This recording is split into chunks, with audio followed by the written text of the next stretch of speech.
Hello there. Tonight, we are going to step quietly through the heavy red gates of the Forbidden City, where history was not just written, but whispered behind closed doors. Picture this: the air smells faintly of old wood incense and cold stone floors. Above, a pale moon hangs like it's watching. Somewhere inside these vast palace walls, a young woman is wide awake. Not because she's thinking about love, not because she's waiting for affection. She's waiting for her name to be chosen, like pulling a number in a cruel game she never asked to play.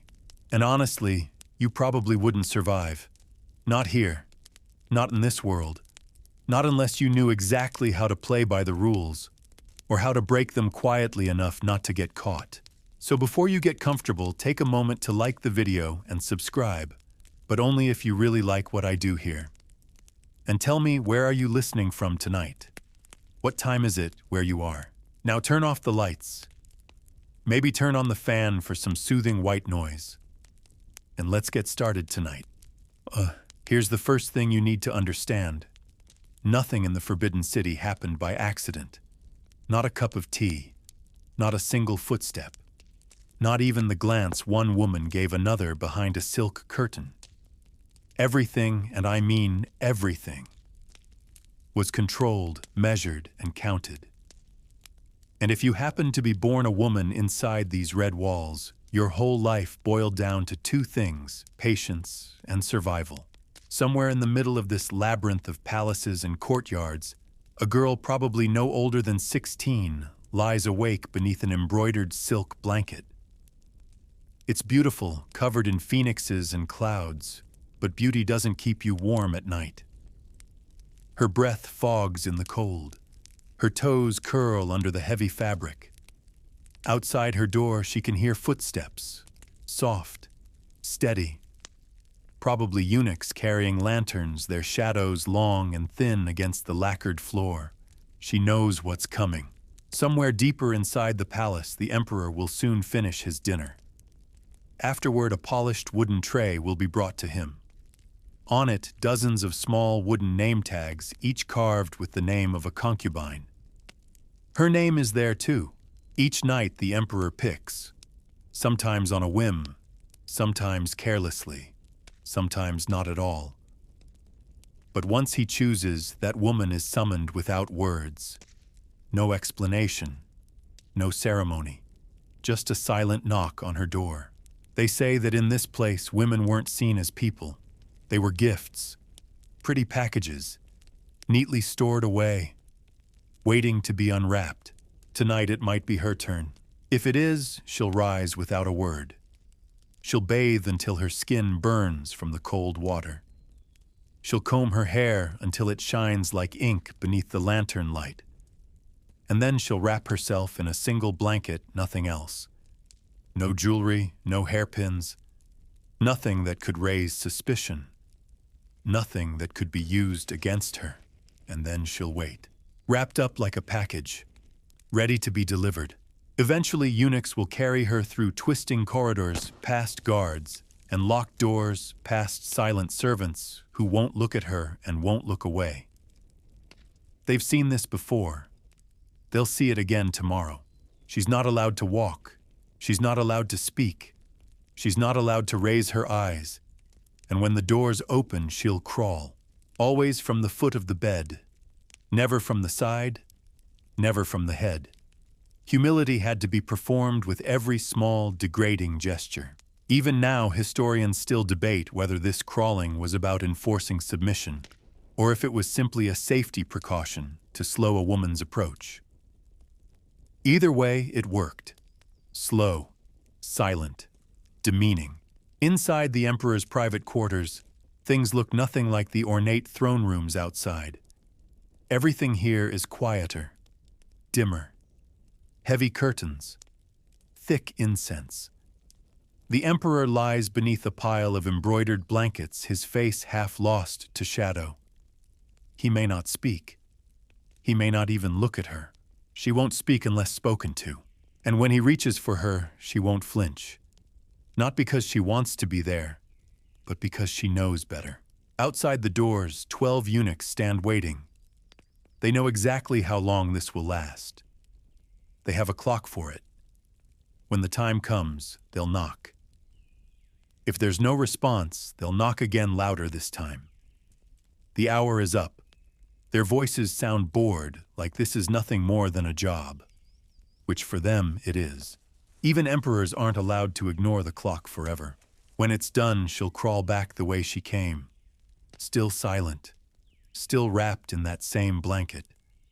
She'll be carried back through the same hallways, returned to the same room, like something fragile and borrowed, returned to its shelf. Her name will be marked in a ledger. The date, the hour, whether anything was kept. But we'll come back to that later. For now, stay with me here a little longer, in this quiet room where love never had a chance to survive. The girl, technically a woman, though no one in this palace really feels like one, lies awake long after she's returned to her bed. Outside, the palace settles into its strange nighttime silence. Somewhere a servant snuffs out the last lantern. Somewhere else a concubine cries into her sleeve. No one hears. No one answers. Tomorrow it begins again.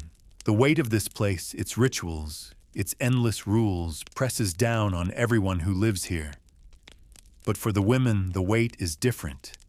It's not just about survival. It's about being seen, being remembered, not fading into the endless blur of names and faces that pass through the emperor's life like smoke. Odd, isn't it? In a palace full of priceless treasures, the easiest thing to throw away was a human life. And yet some survived. Some learned how to play the game. Some learned how to turn even a single night into power. But not tonight. Not this girl. Tonight she's just surviving. Maybe tomorrow she'll start thinking about how to win, or how to escape, or how to last long enough for someone to forget her name altogether. But for now, beneath her blanket, she closes her eyes. Not to sleep, just to wait. To listen to the sound of footsteps fading down the corridor, and to wonder if she'll live long enough to see the sky again without these red walls around her. Because here behind these painted doors, even the sky doesn't belong. Wrapped in that same heavy blanket like a cocoon made of silk and silence, the young woman lies still. She's not really trying to sleep. Nobody really sleeps here, not deeply, not safely. You rest with one ear open. You rest with your heart pounding against your ribs, wondering what fresh humiliation tomorrow might bring. This is not a life of romance, not a life of luxury, not even a life of power. This is a waiting room with golden walls, a prison with better furniture. Out there beyond her door, somewhere beneath lanterns flickering weakly in the dark, the rest of the palace breathes in slow, careful rhythms. Guards rotate their shifts. Eunuchs patrol the hallways like ghosts in soft shoes. Servants move like shadows from one corner to the next. And women like her sit up in bed, combing their hair, folding their hands, watching the hours pass. No one here is allowed to hope. Not out loud. Not even in whispers. The bell chimes for the third watch of the night. Somewhere a monk strikes a wooden fish drum. It echoes faintly against the palace tiles, and for a brief moment, it almost feels holy. Almost. Morning will come eventually. It always does. And with it comes the same parade of rituals designed to remind every woman here that she belongs to someone else. Long before the sun claws its way over the palace roof, the eunuchs arrive again. Not with kindness, not with warmth, just routine. They bring trays of weak tea and pale, flavorless porridge. They bow stiffly, recite the necessary greetings, and leave. Nobody touches the tea. Nobody cares about the porridge. Instead, she sits at her polished vanity beneath the watchful eyes of the ancestors painted on ancient scrolls. Her maid pulls a bone comb through her hair in long, slow strokes. The hair must shine. It must be perfect. Not because she feels beautiful, not because she wants to. Because beauty is part of the armor now. Because beauty is survival. Outside her chambers, the court ladies shuffle past their silk shoes, barely making a sound. Heads bowed, eyes downcast, faces blank, like ghosts trapped in human bodies. Here's a strange fact for you. The Forbidden City was designed to confuse invaders with its endless gates and winding corridors. But it also confuses those who live inside it. Day after day, you can walk these halls and forget where you began. Forget where you were going. Forget why you exist at all beyond following the path in front of you. Inside these red walls, even your sense of self gets lost. By mid-morning, the palace hums with quiet dread. Scribes update ledgers. Eunuchs consult charts. Somewhere, a low-ranking wife breaks into tears over a slight she can't avenge. Somewhere else, a concubine laughs a little too loudly at a joke she didn't understand. Both of them know what they're really doing, fighting to be noticed. Fighting not to disappear. The girl from last night. Our girl, she knows better than to laugh, better than to cry, better than to show anything at all. Her face stays blank. Her posture stays perfect. It's a strange thing, isn't it? How a woman's entire future could hinge on something as ridiculous as how silently she could walk, how gracefully she could pour tea, how convincingly she could pretend she had no feelings. That's how you win here. You become less human, less real, more of an ornament. Today passes in quiet agony. Lessons in calligraphy, poetry, recitation, needlework so fine it could drive a sane person mad. All meant to refine a woman's worth down to a single point, her usefulness to the emperor. And yet behind every stitched lotus blossom, behind every perfectly penned line of poetry, there's something harder, sharper calculation. Each woman is waiting for her turn, waiting to be called, waiting for the emperor's gaze to pass over her even for a moment. Or let's be honest, waiting for another woman to fall from favor. It's not just a game of beauty here. It's a game of patience, a game of knowing who smiled too soon, who looked too bold, who whispered to the wrong servant. Because here, one misstep doesn't mean embarrassment. It means exile, or worse. Historians still debate whether the cold palace, that infamous place of punishment for fallen women, was truly as bleak as the legends say. Some claim it was nothing more than a disused wing with locked doors and no visitors. Others swear it was worse, freezing, filthy, forgotten. A place where a woman could rot alive, unheard and unseen until death became a relief. Either way, everyone here knows its name, and everyone here fears it more than they fear the emperor himself. Back in her room, our girl stitches quietly. Phoenix feathers in blue silk. Tiny, perfect stitches. Not because she believes in the phoenix, not because she believes in rebirth, but because this is what is expected. Outside, the sun begins to set again. Another day gone. Another night creeping closer. And with night comes that awful question, will her name be chosen again? There's no dignity in it. No romance. Just a tray of wooden tags. Just a hand reaching down. Just fate, careless and blind, deciding who gets to crawl next. Some women long for it. A night with the emperor could mean power, pregnancy, promotion, a future. Some women dread it. Because a night with the emperor could mean humiliation, exposure, violence. And some women like her have learned not to feel anything at all. There's a particular cruelty in this ritual. A woman might wait months, even years for her turn.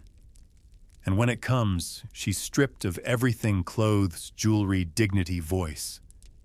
Wrapped in nothing but a blanket and carried like cargo. Humility, they called it. She's not stupid. She knows what it really is. Control. Tonight, maybe it will be her again. Maybe not. Maybe another girl will lie awake tomorrow, shaking beneath a blanket she can't seem to escape. But for now, she smooths her hair. She checks her face in the polished bronze mirror. She forces her breathing to slow her expression to empty. Because whether she's called tonight or not, she'll still be here tomorrow, still waiting. still surviving, still learning how to disappear without ever leaving. Wrapped in that same heavy blanket like a cocoon made of silk and silence, the young woman lies still. She's not really trying to sleep. Nobody really sleeps here, not deeply, not safely. You rest with one ear open. You rest with your heart pounding against your ribs, wondering what fresh humiliation tomorrow might bring. This is not a life of romance, not a life of luxury, not even a life of power. This is a waiting room with golden walls, a prison with better furniture. Out there, beyond her door, somewhere beneath lanterns flickering weakly in the dark, the rest of the palace breathes in slow, careful rhythms. Guards rotate their shifts. Eunuchs patrol the hallways like ghosts in soft shoes. Servants move like shadows from one corner to the next. And women like her sit up in bed, combing their hair, folding their hands, watching the hours pass. No one here is allowed to hope, not out loud, not even in whispers. The bell chimes for the third watch of the night. Somewhere a monk strikes a wooden fish drum. It echoes faintly against the palace tiles, and for a brief moment, it almost feels holy. Almost. Morning will come eventually. It always does. And with it comes the same parade of rituals designed to remind every woman here that she belongs to someone else. Long before the sun claws its way over the palace roof, the eunuchs arrive again. Not with kindness, not with warmth, just routine. They bring trays of weak tea and pale, flavorless porridge. They bow stiffly, recite the necessary greetings, and leave. Nobody touches the tea. Nobody cares about the porridge. Instead, she sits at her polished vanity beneath the watchful eyes of the ancestors painted on ancient scrolls. Her maid pulls a bone comb through her hair in long, slow strokes. The hair must shine. It must be perfect. Not because she feels beautiful, not because she wants to, because beauty is part of the armor now. Because beauty is survival. Outside her chambers, the court ladies shuffle past their silk shoes, barely making a sound. Heads bowed, eyes downcast, faces blank, like ghosts trapped in human bodies. Here's a strange fact for you. The Forbidden City was designed to confuse invaders with its endless gates and winding corridors. But it also confuses those who live inside it. Day after day, you can walk these halls and forget where you began. Forget where you were going. Forget why you exist at all beyond following the path in front of you. Inside these red walls, even your sense of self gets lost. By mid-morning, the palace hums with quiet dread. Scribes update ledgers. Eunuchs consult charts. Somewhere, a low-ranking wife breaks into tears over a slight she can't avenge. Somewhere else, a concubine laughs a little too loudly at a joke she didn't understand. Both of them know what they're really doing, fighting to be noticed. Fighting not to disappear. The girl from last night, our girl, she knows better than to laugh, better than to cry, better than to show anything at all. Her face stays blank. Her posture stays perfect. It's a strange thing, isn't it? How a woman's entire future could hinge on something as ridiculous as how silently she could walk, how gracefully she could pour tea, how convincingly she could pretend she had no feelings. That's how you win here. You become less human, less real, more of an ornament. Today passes in quiet agony. Lessons in calligraphy, poetry, recitation, needlework so fine it could drive a sane person mad. All meant to refine a woman's worth down to a single point, her usefulness to the emperor. And yet, behind every stitched lotus blossom, behind every perfectly penned line of poetry, there's something harder, sharper calculation. Each woman is waiting for her turn, waiting to be called, waiting for the emperor's gaze to pass over her even for a moment. Or let's be honest, waiting for another woman to fall from favor. It's not just a game of beauty here, it's a game of patience. A game of knowing who smiled too soon, who looked too bold, who whispered to the wrong servant. Because here one misstep doesn't mean embarrassment. It means exile, or worse. Historians still debate whether the cold palace, that infamous place of punishment for fallen women, was truly as bleak as the legends say. Some claim it was nothing more than a disused wing with locked doors and no visitors. Others swear it was worse, freezing, filthy, forgotten. A place where a woman could rot alive, unheard and unseen until death became a relief. Either way, everyone here knows its name, and everyone here fears it more than they fear the emperor himself. Back in her room, our girl stitches quietly. Phoenix feathers in blue silk. Tiny, perfect stitches. Not because she believes in the phoenix, not because she believes in rebirth, but because this is what is expected. Outside, the sun begins to set again. Another day gone. Another night creeping closer. And with night comes that awful question. Will her name be chosen again? There's no dignity in it, no romance, just a tray of wooden tags, just a hand reaching down, just fate careless and blind deciding who gets to crawl next. Some women long for it. A night with the emperor could mean power, pregnancy, promotion, a future. Some women dread it, because a night with the emperor could mean humiliation, exposure, violence. And some women like her have learned not to feel anything at all. There's a particular cruelty in this ritual. A woman might wait months, even years, for her turn. And when it comes, she's stripped of everything: clothes, jewelry, dignity, voice, wrapped in nothing but a blanket and carried like cargo. Humility, they called it. She's not stupid. She knows what it really is. Control. Tonight, maybe it will be her again. Maybe not. Maybe another girl will lie awake tomorrow, shaking beneath a blanket she can't seem to escape. But for now, she smooths her hair. She checks her face in the polished bronze mirror. She forces her breathing to slow her expression to empty. Because whether she's called tonight or not, she'll still be here tomorrow. Still waiting, still surviving, still learning how to disappear without ever leaving. Part 3. Somewhere deep within the maze of red walls and golden rooftops, a bell tolls again. Another hour passed. Another night creeping toward its climax, slow as a breath held too long. She listens, not just with her ears, with every inch of her skin. Listening the way animals do, alert to the unseen.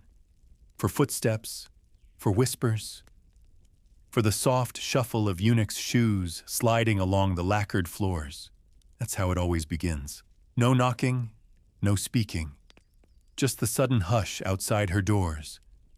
Just the feel of eyes waiting unseen beyond the panels. If the emperor has chosen her name again, they'll come soon. The eunuchs will step inside, faces blank, movements precise. They won't meet her eyes. They won't say her name. They don't need to. She knows the routine. Bath, comb, perfume, blanket. Wrapped in silence, wrapped in silk. Wrapped in the knowledge that none of this belongs to her. Not her body, not her time, not her future. Out in the freezing corridors, the eunuchs carry her again. Through doors that don't open for just anyone. Past guards who barely blink.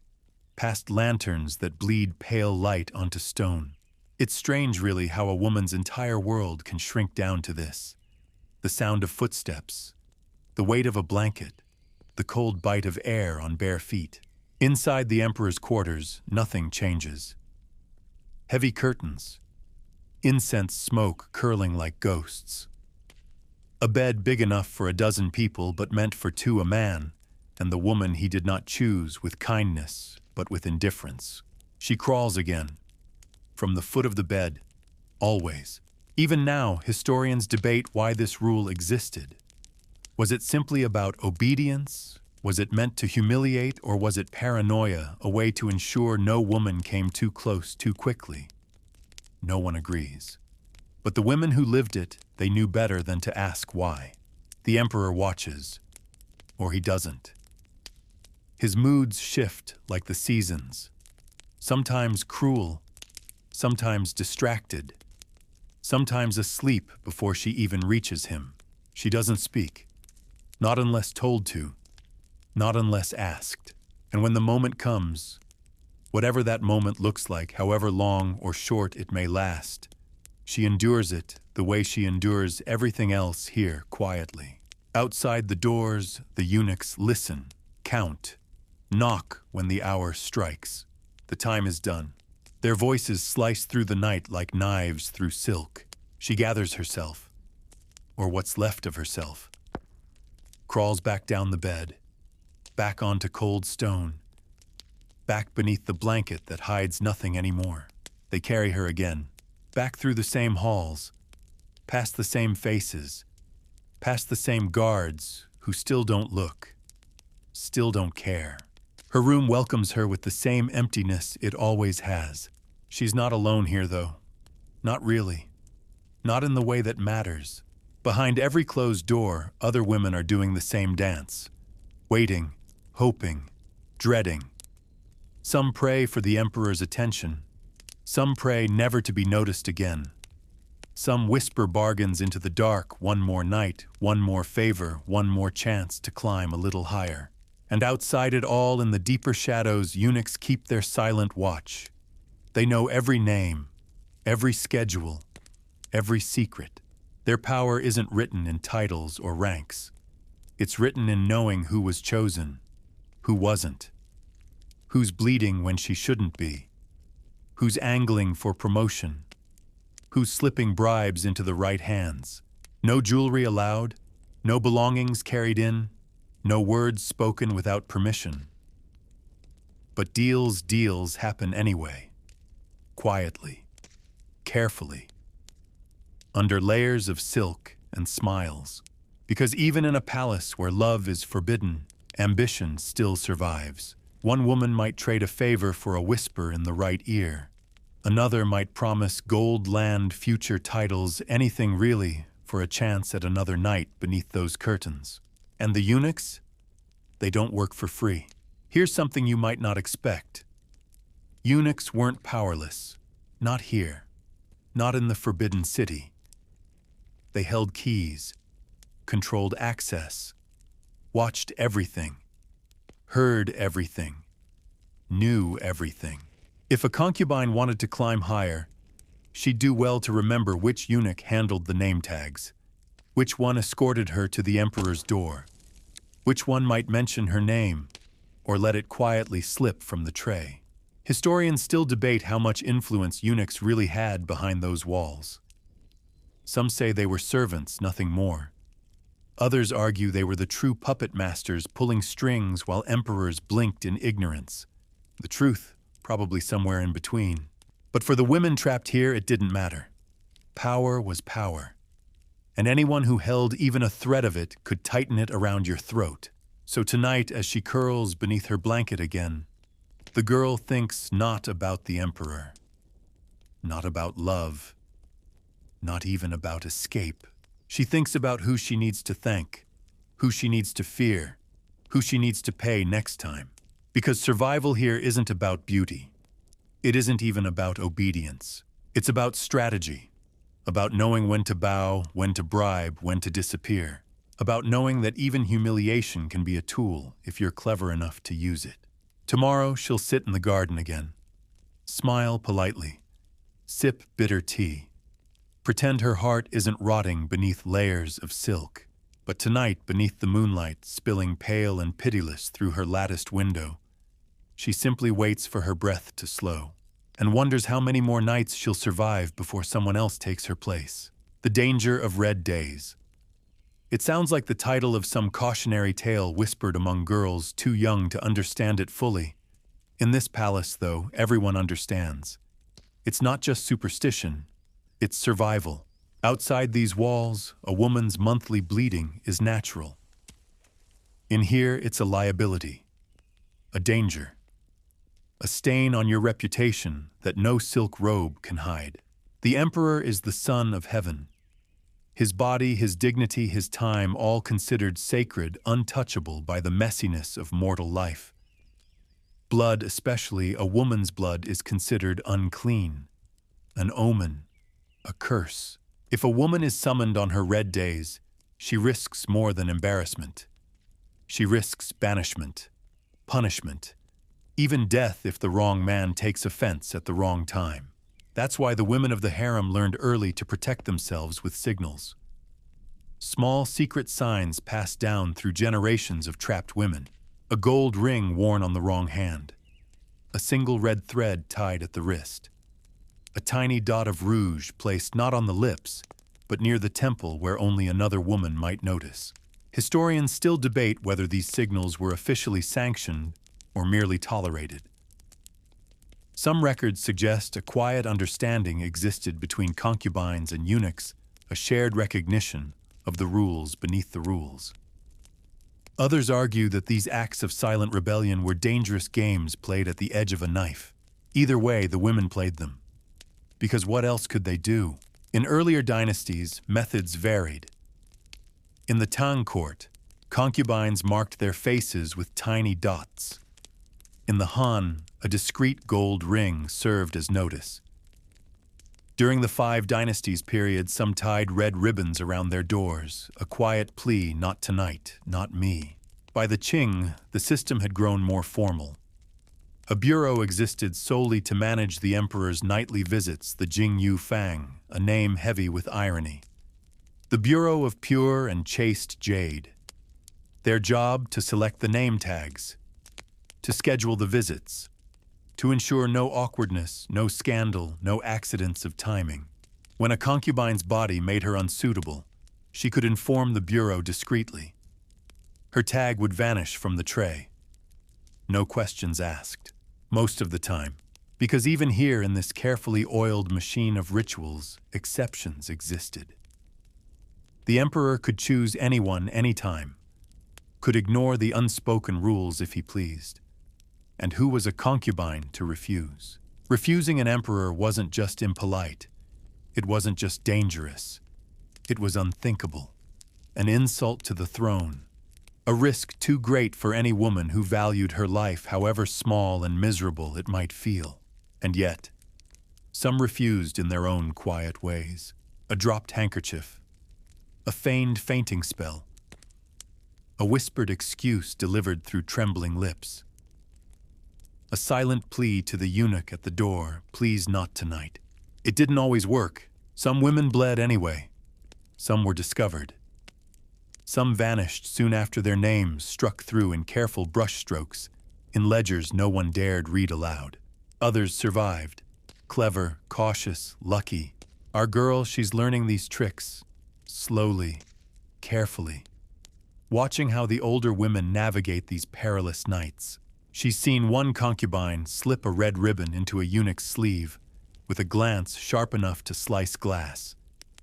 She's seen another break a porcelain cup, just loud enough to call attention, just dramatic enough to claim an injury that would surely displease the emperor. She's filed it all away, tools for later, insurance against the wrong night, the wrong hour. Because red days don't stop just because a woman lives in a palace. Nature doesn't bow to emperors, and no amount of silk or incense can change the body's calendar. The fear, though, lingers longer than the blood, because punishment here isn't always swift. Sometimes it waits. Sometimes it festers. A mistake today might not strike until next season, when someone needs a reason to rid the court of one more inconvenient woman. So each month she counts the days as carefully as she counts her steps. Tracks them in silence. Makes plans where she can, bribes where she must. Tonight she isn't bleeding, but someone else is.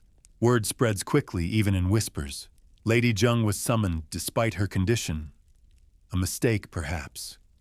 Or a cruelty. Or simply bad luck. Now the whole harem holds its breath, waiting to see what will follow.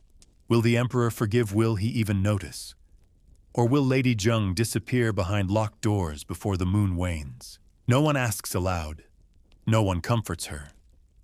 Compassion is dangerous currency here, spent too easily and repaid in sorrow. Instead, they watch. They learn. They tuck the lesson away for their own red days to come. Outside her window, lanterns sway in the cold wind. Shadows slip across the courtyard, soft as silk banners in the dusk. She breathes, waits, wonders if tomorrow will bring her name to the surface again, and wonders not for the first time if it would be better or worse to bleed. To have an excuse, however fragile, to say no. To escape one night's shame, if not the ones still waiting ahead. Because here in this palace of rituals and rules, even a woman's blood becomes a tool, a weapon, a curse. And surviving means knowing how to bleed in secret. The cold palace isn't just a place. It's an idea, a warning. A shadow stretched long beneath the silk and gold of the forbidden city. No one says its name loudly. No one looks toward its locked doors unless they have to. But every woman here carries its weight behind her eyes. She's heard the stories. They all have. A favorite concubine laughed too freely at the wrong moment. A jealous rival whispered a lie into the wrong ear. A woman coughed blood, and suddenly she was no longer considered lucky enough to share the emperor's bed. Gone overnight. Her name removed from the ledgers, her belongings parceled out, her attendants reassigned. Her room stripped bare. Her person locked away where no one would speak of her again. No trial, no explanations, just silence. And it terrifies them far more than exile from the palace itself ever could. Because even disgrace carries a kind of freedom. The cold palace offers none. You live there if you can call it living while the world forgets you still breathe. No mirrors, no lamps, no silk. Just stone walls and time, heavy, endless time. Historians still debate whether the cold palace was truly that brutal. Some records suggest women continued to receive small allowances enough for survival. Others hint at cruelty beyond imagining. Starvation, madness. The slow, quiet erosion of body and mind until only the bones remained to tell the tale. But truth doesn't matter much here. Fear does. She's seen women slip toward that fate in real time. One mistake, one wrong expression, one missed cue, one moment of weakness before the wrong witness, and suddenly the world shifts beneath your feet. Where yesterday there were servants bowing and silk gowns brought fresh from the looms, today there is a locked door and a forgotten name.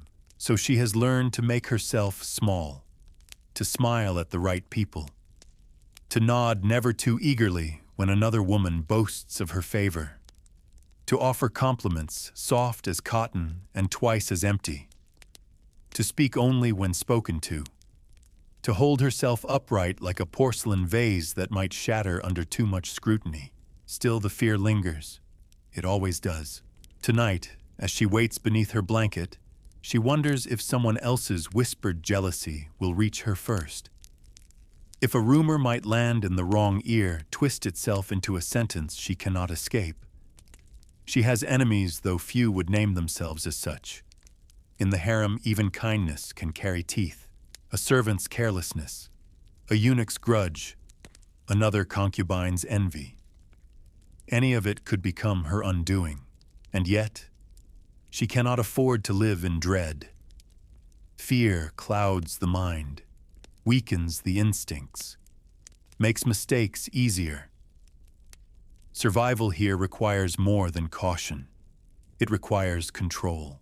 Control of the body, control of the face, control of every thought that might betray itself in a glance. So she smooths her hair, straightens her robes, lays herself down beneath the heavy covers as if nothing weighs on her heart, as if tonight is no different from any other, as if she does not wonder whether she will still be here tomorrow.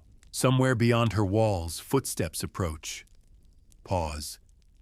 Move on. Not for her. Not tonight. A strange relief settles over her bones. A strange disappointment, too, because the cruel irony of this place is that being noticed is dangerous. But being forgotten is worse. The ledger keeps track of everything. Who was chosen, who was not, who bled, who conceived, who failed. Her name hasn't been marked in too long.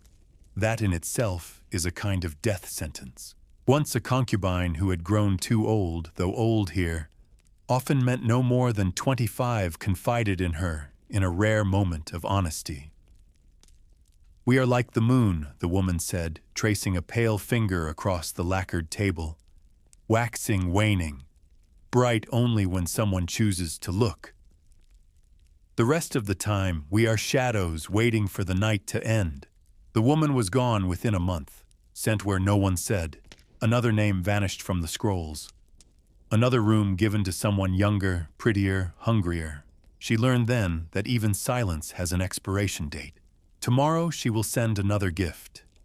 Another token to remind the right eunuch that she exists. A fan embroidered with plum blossoms. A box of rare tea from the south. Something delicate, tasteful, easy to deny if anyone asked. The eunuchs don't need to say thank you. They don't need to smile. They only need to remember her name when the emperor's hand hovers over the tray. It's not love she's buying. It's time. A little more time. Time to be seen. Time to be chosen.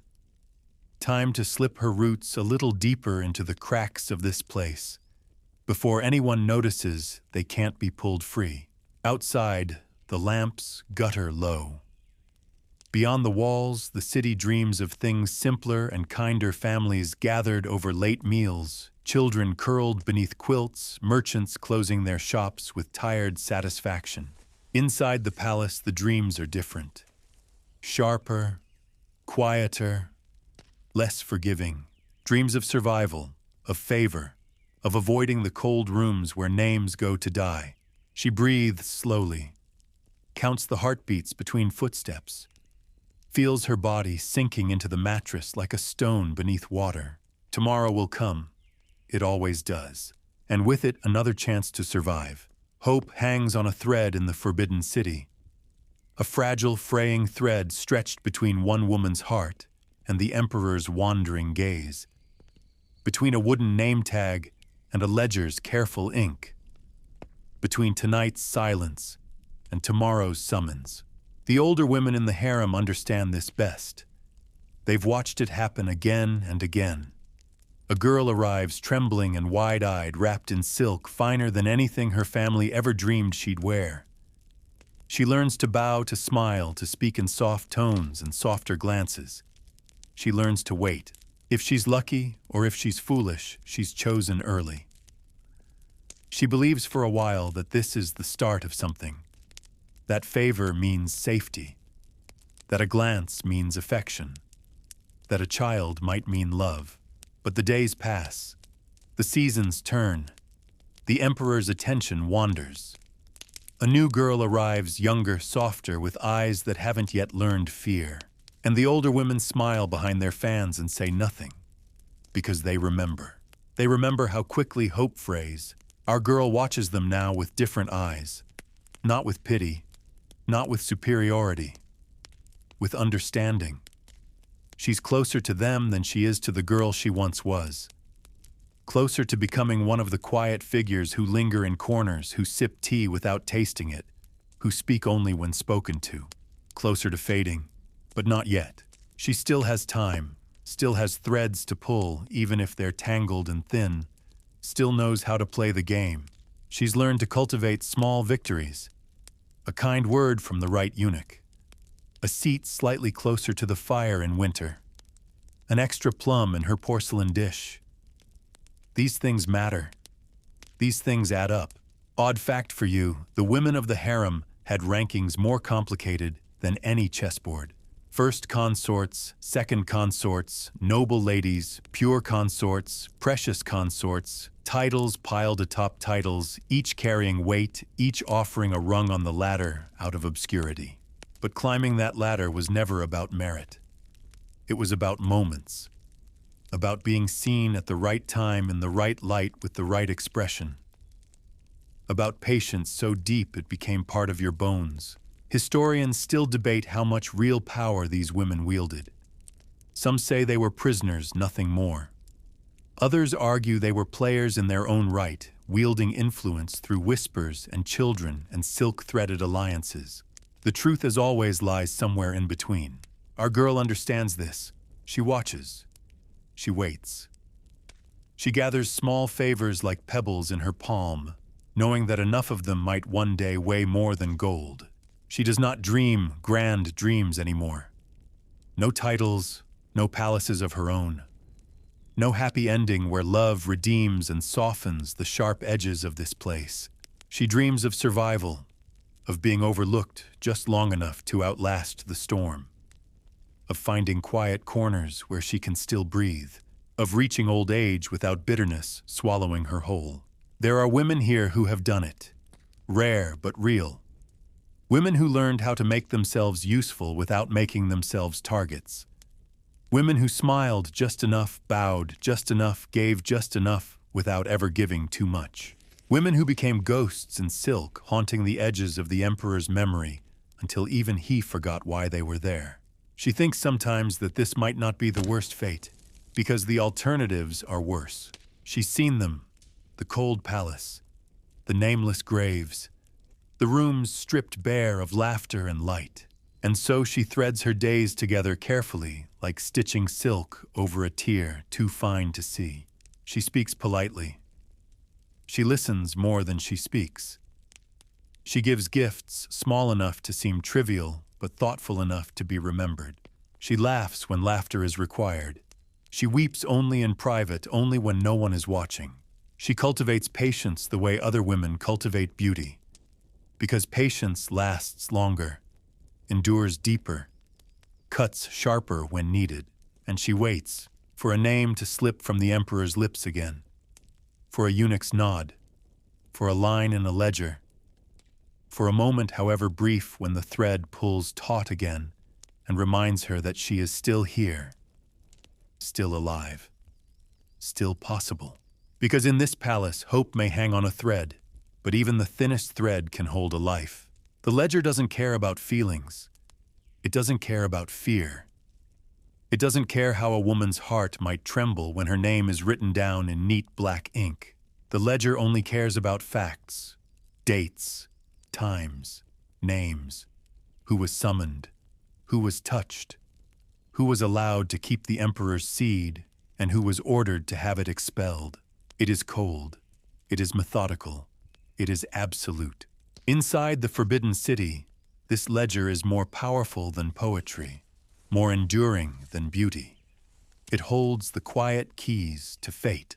A woman's entire future might hang on a single line written beneath her name. Odd fact, the ledgers were kept with almost religious care, bound in silk, locked behind doors more secure than any treasury. Each entry cross-referenced with witnesses with eunuch signatures with the emperor's nod. Not because anyone truly trusted the emperor to remember, but because lineage mattered more than memory. A son born without proper documentation might as well have never been born at all. And so after every night, after every encounter, the eunuchs wrote it all down. Not the details anyone wanted to hear, no one cared for romance here, but the dry facts of history. Lady X summoned at the second watch, departed at the fourth. No complications. Retention authorized, or not. And if not, that too was recorded. Coldly, precisely. Our girl knows this. She's seen the books once from a careful distance, watched how the ink dried on pages older than some of the women writing them, wondered how many lives were bound up between those covers waiting to be remembered or forgotten. She knows her name is there somewhere, a handful of lines, a few nights. Nothing remarkable, nothing dangerous. Yet, but enough to keep her in the game, because the ledger doesn't just record the past, it shapes the future. A woman with enough lines beneath her name might find herself invited to better rooms, offered finer silks, given servants who bow deeper than before. A woman with too few forgotten, left to fade. It's not about love. It's not even about children. It's about proof, about status, about maintaining the fiction of order beneath these gilded roofs. Historians still debate how much influence these ledgers truly had. Some argue they were tools of bureaucracy, nothing more.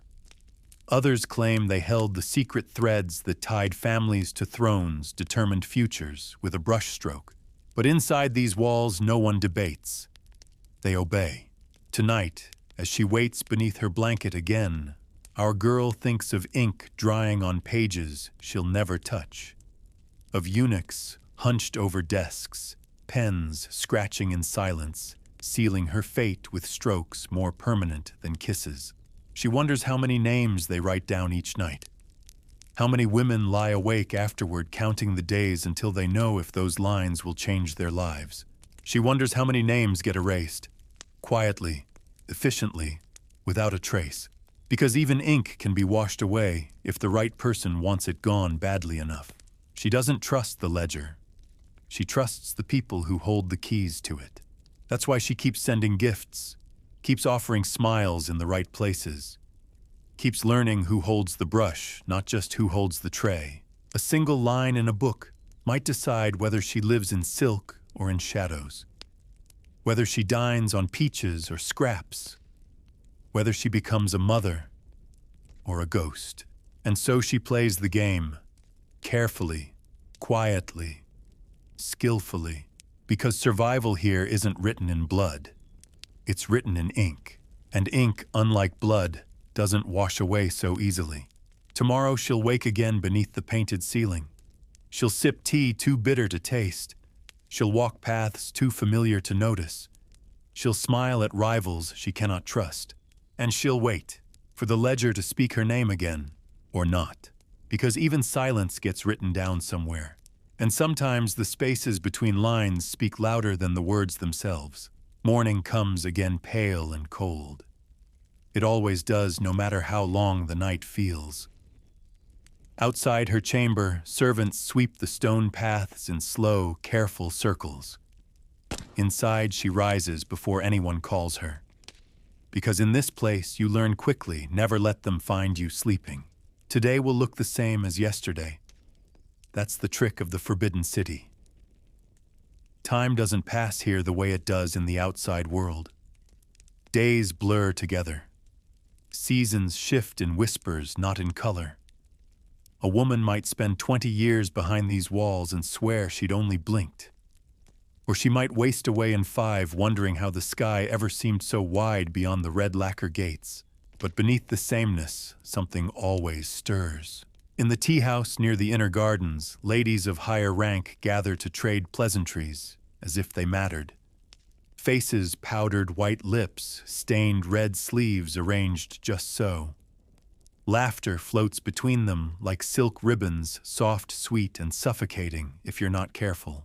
They talk of poetry, embroidery weather. Never politics. Never the emperor. Not directly, anyway. But beneath every polite phrase, a calculation simmers. Who sat closest? Who poured tea for whom? Who smiled a moment too long? These things matter. These things build futures, or ruin them. And somewhere nearby, eunuchs watch, always watching.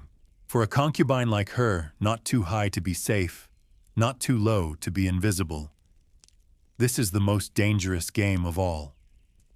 Navigate wrong, and you could vanish overnight. Navigate right, and maybe, just maybe, your name lingers a little longer on the emperor's lips. So she smiles.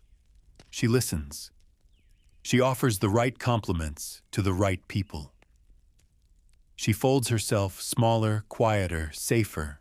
At her side, a younger concubine fans herself with practiced boredom. I heard Lady Shu was sent to the cold palace, she murmurs like mentioning the weather.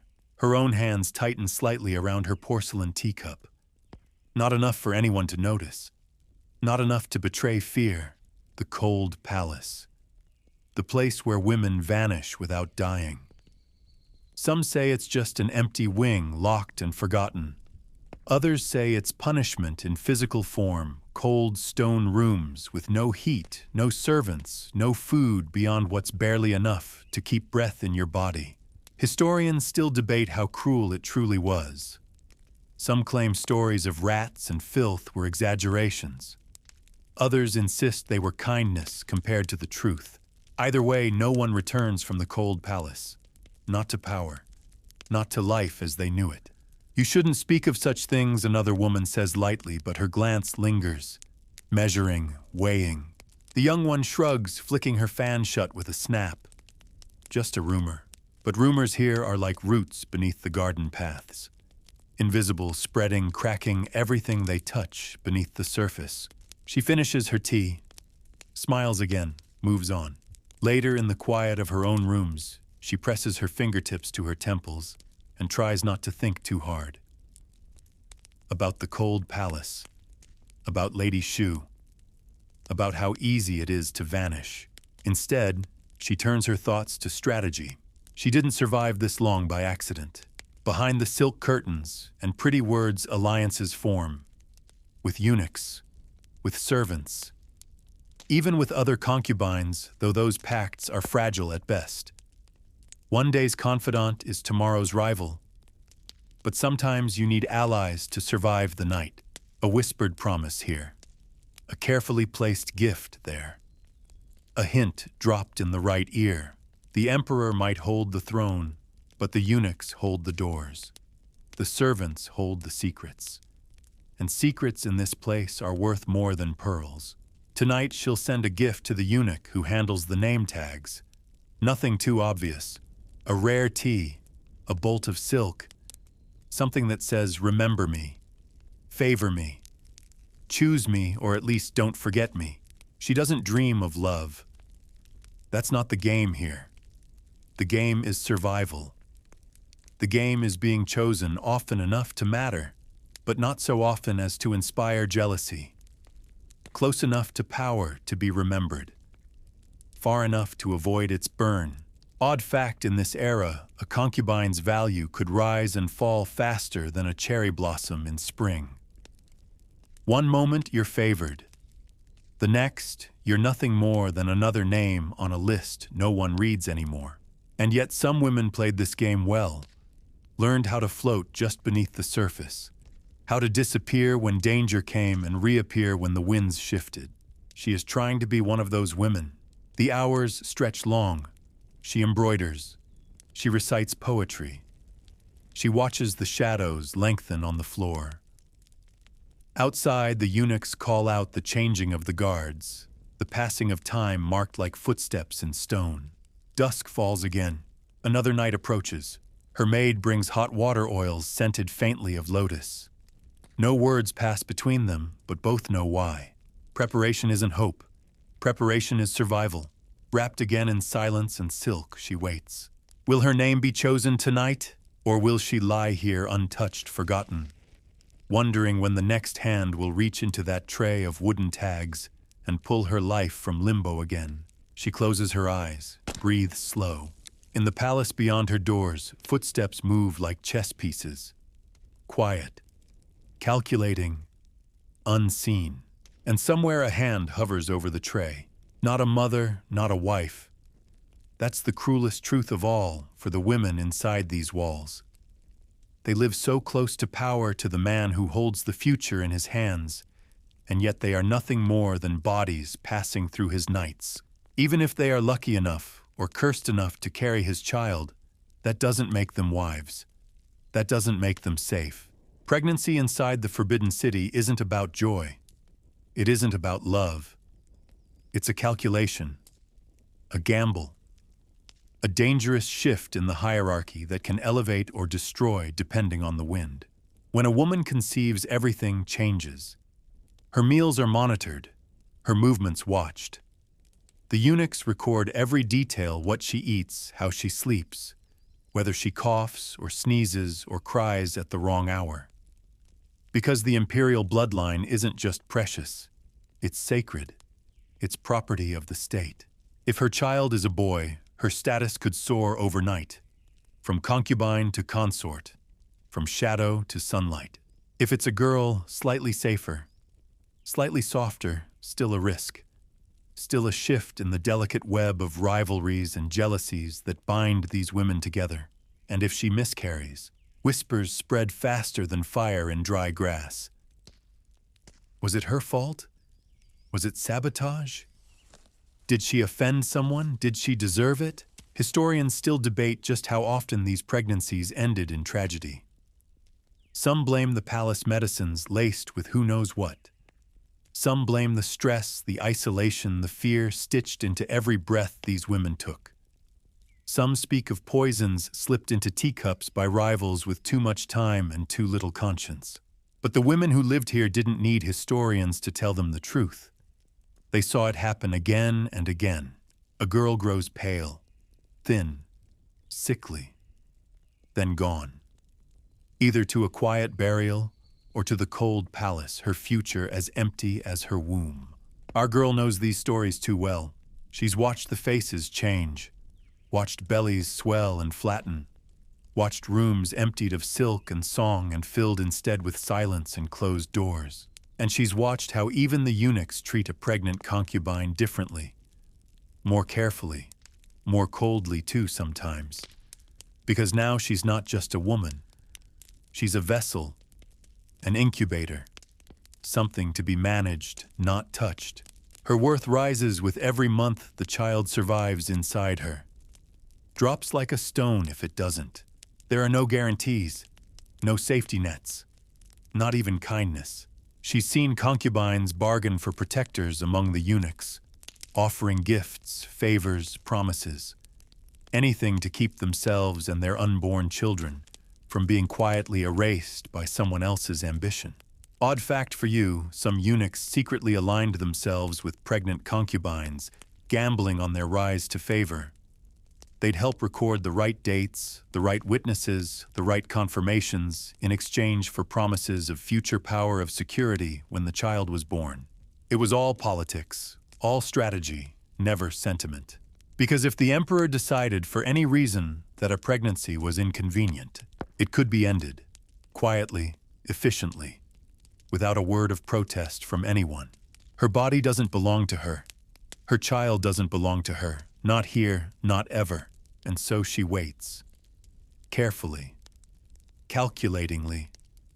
She watches her cycle, watches her body, counts the days with more precision than a scholar counting coins.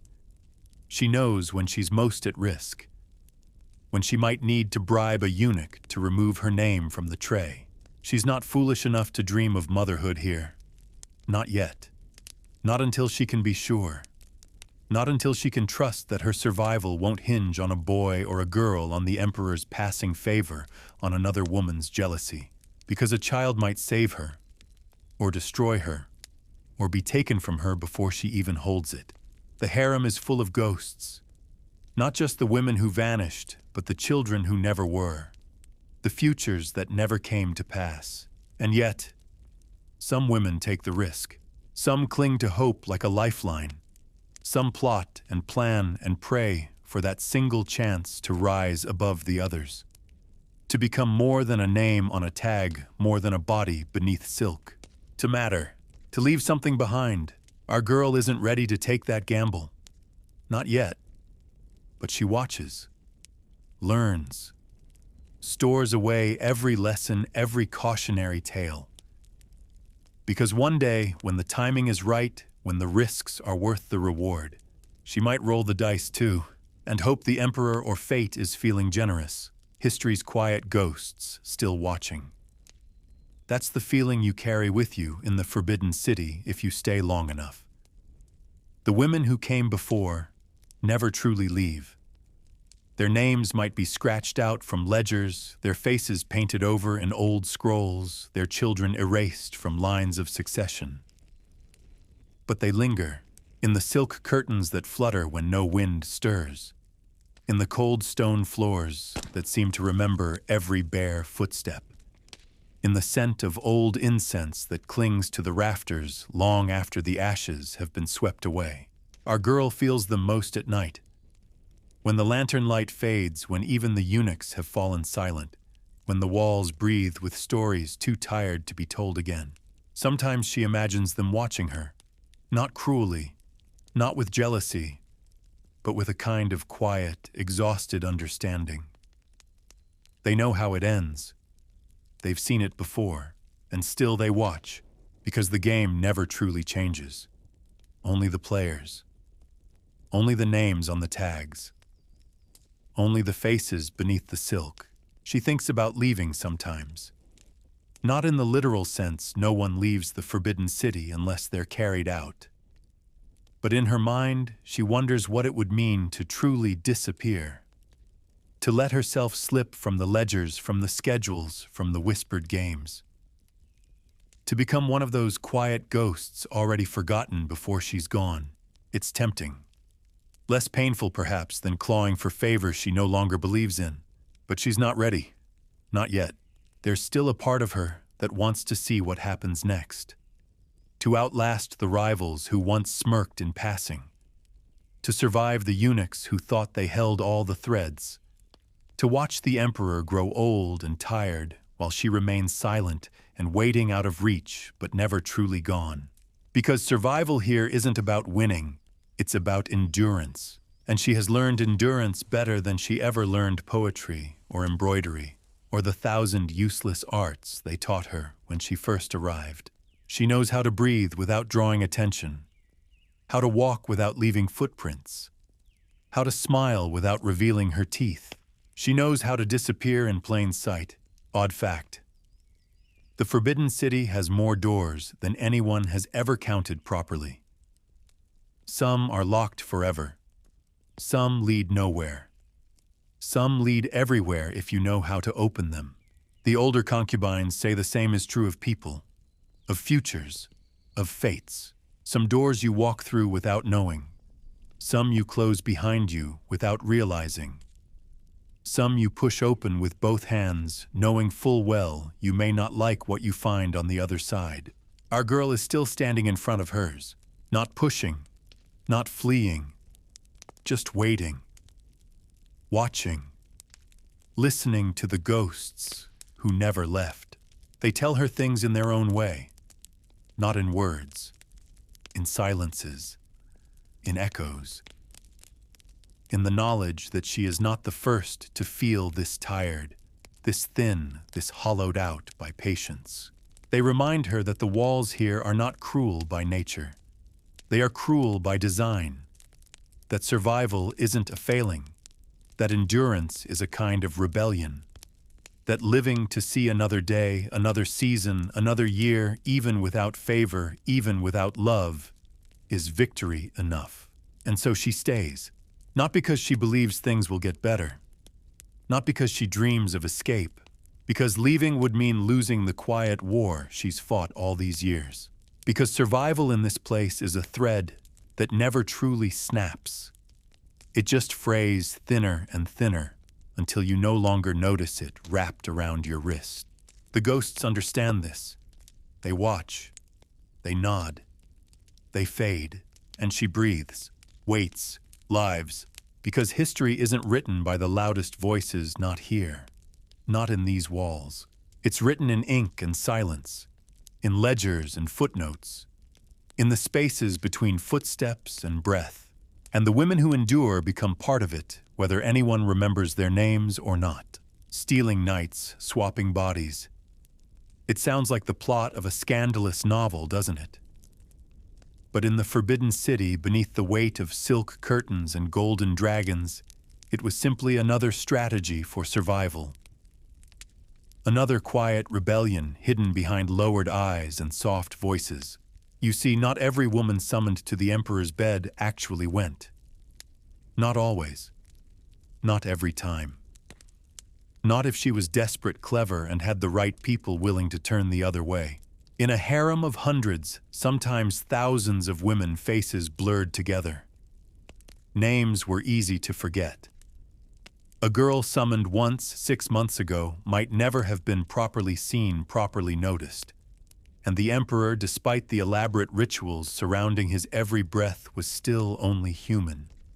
Distracted, tired, sometimes indifferent to the details of who was wrapped beneath his sheets.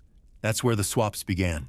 One concubine too frightened or too weak, or simply too unwilling to risk herself on a night of bad fortune might whisper to a maid, "Go in my place." Tonight you wear my scent.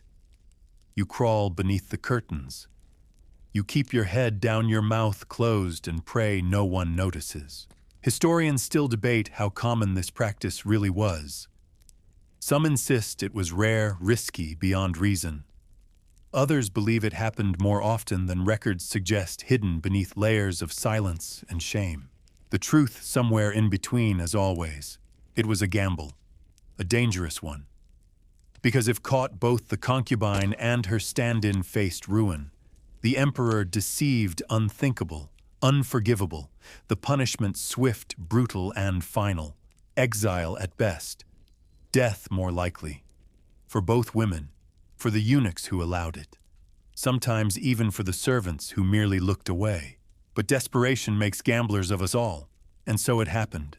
A palace maid, chosen for her resemblance to her mistress. Dressed in borrowed silk, painted with the same faint blush, perfumed with the same bittersweet lotus oil. Carried beneath the same blankets. Crawled across the same cold stone floor. It was not romance. It was not seduction. It was survival. The maid knew better than to make a sound, to raise her eyes, to do anything but endure and retreat, leaving no trace behind. In the morning, she would vanish back into the servants' quarters, her secret bought with silence, her fear buried beneath layers of duty and shame. And the concubine. She would owe favors, pay debts, promise protections she might not be able to deliver. But she would have bought herself one more day free of danger. One more day to scheme, to plan, to hope. Such swaps were not done lightly. Not by fools, not without careful negotiation and plenty of silver-changing hands in quiet corners. Because the eunuchs held the keys. The eunuchs turned the wheels. Without their cooperation, no deception could succeed. And eunuchs, though stripped of many things, were never stripped of ambition. They played their own games in the shadows, balanced favors against risks, weighed coins against secrets, allowed things to happen, if it suited them. Sometimes they even suggested it, a way to keep the peace, to avoid scandal, to help a favored concubine who knew how to repay kindness in whispers and gifts. Of course, not every swap ended cleanly. There are stories always whispered, never written, of emperors realizing the deception, of rage erupting beneath silk sheets, of executions carried out in quiet courtyards before dawn. And worse still, the tales of maids forced to continue the masquerade beyond one night. Pressed into roles they never sought, held captive by the very lie they helped create, because power once tasted does not easily loosen its grip. And some women learned too late that survival bought with another's body carried a cost their hearts could not pay. Odd fact for you. In some cases, these swaps birthed dynasties of rumor. Children born with uncertain bloodlines. Princes raised beneath names that did not match their faces. Historians argue endlessly over which sons were truly imperial, which mothers were truly chosen. But inside the palace, truth mattered less than appearances. As long as the ledgers aligned, as long as the emperor's will was recorded in careful brushstrokes, the past could be rewritten or erased. Our girl, she's watched these games from a careful distance, not involved, not yet. But she's seen the signs, the quiet exchange of glances, the servant walking a little too carefully, carrying herself with borrowed grace, the concubine sitting too still, too pale as the night deepened, and her name was whispered from tray to mouth. She wonders if she will ever be desperate enough to make such a trade, wonders what price she'd pay to avoid one more night beneath those curtains. But tonight she's not bleeding. She's not trembling with fear. She's simply waiting as always beneath her blanket, watching the moon slip across the sky like a coin lost in water. Somewhere someone else might be crawling where she should be. Somewhere another woman might be breathing through terror, wearing her perfume. And somewhere a eunuch counts silver beneath his robes, already forgetting whose name was truly chosen. Because in this palace, names are just sounds, faces are just masks, and bodies are just pieces on a board no one outside these walls will ever see. Tomorrow the sun will rise again. The emperor will choose again, and the game will continue slow as silk unraveling sharp as a blade beneath a smile. And beneath it all, the women will keep playing, swapping faces, stealing nights, surviving. Because what else is there to do? Behind the curtains, beyond the silk screens, beneath the layers of ceremony and duty, the eunuchs ruled quietly. Not officially, of course. Officially, they were servants, neutered, powerless, mere tools of the emperor's will. But anyone who lived long enough behind these walls learned the truth. The emperor might hold the mandate of heaven, but the eunuchs held the keys to his door. They controlled the name tags. They controlled the schedules. They controlled who was carried into the emperor's bed and who was conveniently forgotten. They watched, they listened, they whispered, and for the women of the harem, ignoring them was not just foolish, it was fatal. Our girl understood this now. A gift given to the right eunuch at the right moment could buy you a night of favor, or save you from one. A favor owed a promise, made a secret, kept. These were the currencies that mattered more than jade or silk. The eunuchs moved through the palace like shadows with teeth. They had no sons to inherit their fortunes, no wives to whisper secrets to no future beyond the next meal, the next sip of tea, the next carefully measured word.